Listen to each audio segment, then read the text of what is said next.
We were trying to lead this committee about what are we going to do to make systemic change in the area of workplace suicide prevention. But we wanted to center it around people's lived experience. The heart of this is people's dignity.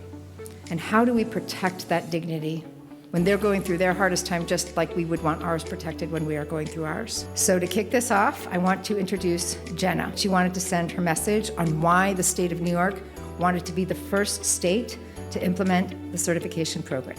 Hi, my name is Jenna Heiss, and I'm the Director of Implementation here at the Office of Mental Health's Suicide Prevention Center in New York State. Our main goals here at the Suicide Prevention Center are to promote and coordinate and strategically advance suicide prevention in New York State. There's this large group of adults that we are not able to capture. Where do these folks spend the majority of their time? And it's at work and in the workforce. It became clear that we wanted to try to help these folks that might be at risk of suicide. When we started looking at all of this, all roads led to construction. The construction industry has the highest rates of suicide.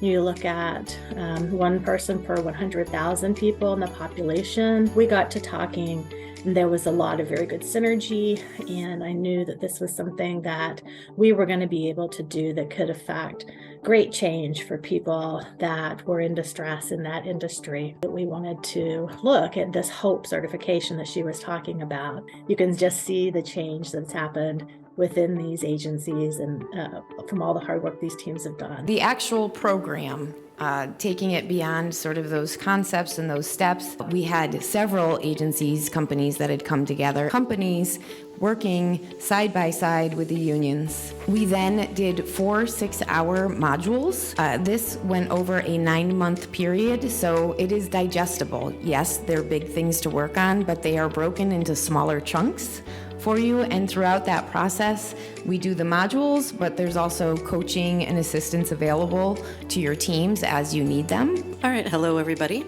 My name is Katie Artnowski, and I am the Vice President of People and Culture at CNY. I was first introduced to the HOPE program through Dr. Sally. I saw her at a conference, and she let me know that New York State was doing something. And we wanted to go through the certification process because we wanted to learn, and we wanted to be guided on how to be most impactful, because we had a lot of ideas, but we didn't know how to actually execute. And there's a couple things we learned.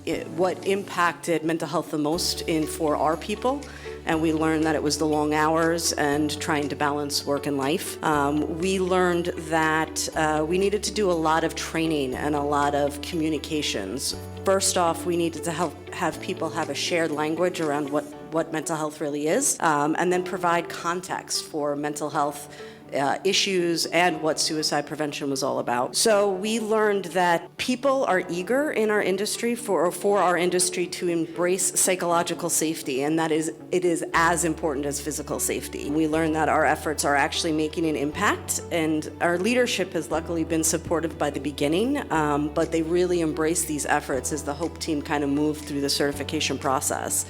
And we've, again, had all of these wonderful conversations with employees and people on the job sites just about what is so important around suicide prevention and mental health and why it's something that people should be aware of. And that's something that I think a message that you can take back to your leadership and to HR to say, hey, this is going to do so much more. Not only are we going to be able to save lives, we're also going to enhance the experiences of our people here. And you might sit there like, oh yeah, we already know what the stressors are, we already know what the problems are, we already know what our people think, and I would say, do you really?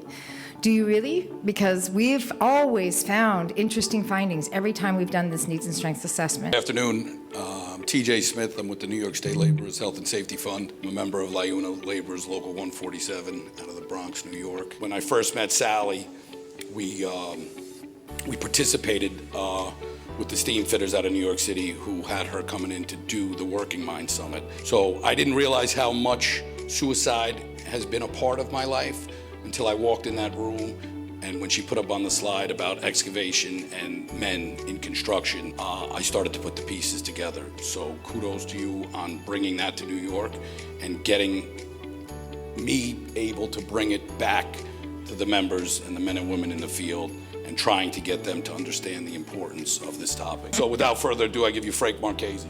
Good morning.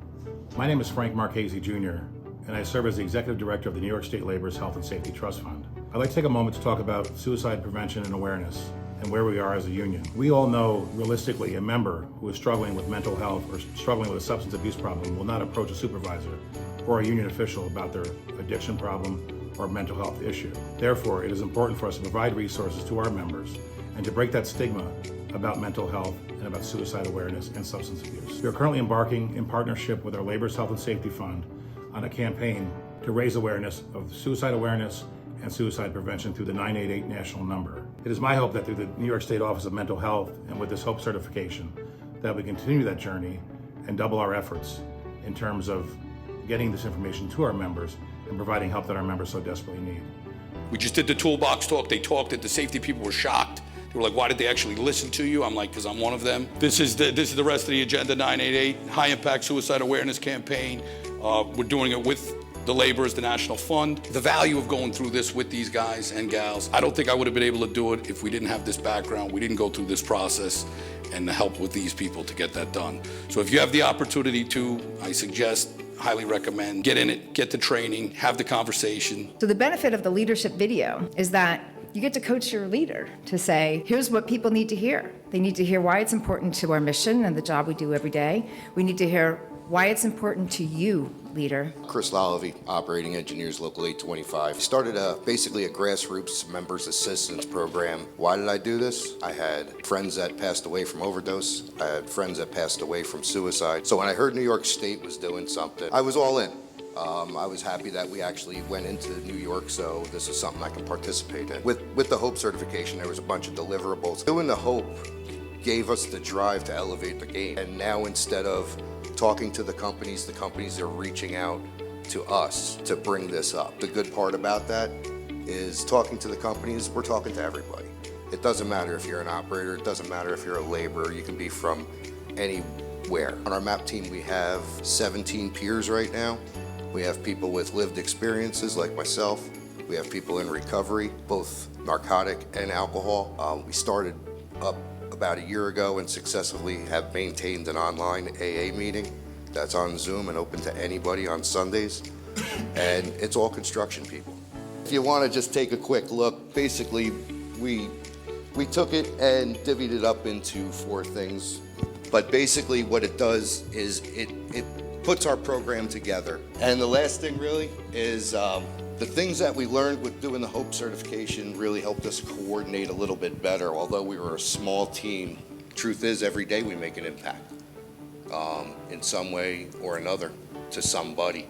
And it's making the union and the contractors work together more collaboratively for workers' wellness. Dr. Next-Dibbelband is our professional program evaluator, and she's going to talk a little bit about what we learned from the data. And so just talking a little bit about what happened over those 9 months behind the scenes is there was a lot of data collection. We had a pre-test, we had a post-test from every single module. What we found across the summit to the final module is, as you can see here, the average satisfaction score, which is out of 5 being the most favorable response. Participants were quite satisfied with this program. There was a lot of great feedback that we received. Looking at the trends across the summit to the 4 different modules, but one of the things that we looked at was the knowledge of the content itself. And so if you see an asterisk, that means that the change between the pre-score and the post-score was statistically significant. Now looking at confidence, we see similar trends across the 4 different modules as well. Now, when it came to intention to share knowledge and skills, for the most part, you can see here that we see a very similar pattern. In terms of some of the qualitative data, one of the questions that was asked during the training was what was most impactful about the H.O.P.E certification program. And these are some direct quotes. Given the impact from this evaluation, it would be important to continue piloting this with future organizations and just continuous evaluation of the impact to support learning and improvement in the future. We're going to be pulling together the data, the stories, and putting together a final report. We will also be doing this pilot again in Colorado. So the Colorado pilot is going to start June 27th. We're enrolling different organizations now. We're only going to take 10 in the second pilot, so we're looking for the companies and unions and professional association chapters that are highly invested. In the suicide prevention world, we talk a lot about how suicide is a multifactorial event. It does not happen because of just one thing. It happens because of a series of things that come together in the wrong way at the wrong time. So the benefit, in my view, of going through the HOPE program is that we make that digestible. We're not asking you to try to take on all of these different pieces on your own. The program helps to break it up into digestible pieces where you can do one section at a time. So if we want to tackle suicide, we have to think about it from a multifactorial perspective and lens. So the thought that I want to leave you with is when we are agents of change, when it comes to suicide prevention, our job is to walk around the world dropping seeds of hope. They won't all grow. The more we drop, the more will grow. This is one of the most inspiring parts of this whole work, is to see people stand in solidarity around this, different forms of lived experience, different parts of the industry, sometimes people that don't talk to each other, stand together and say, this is bigger than just us.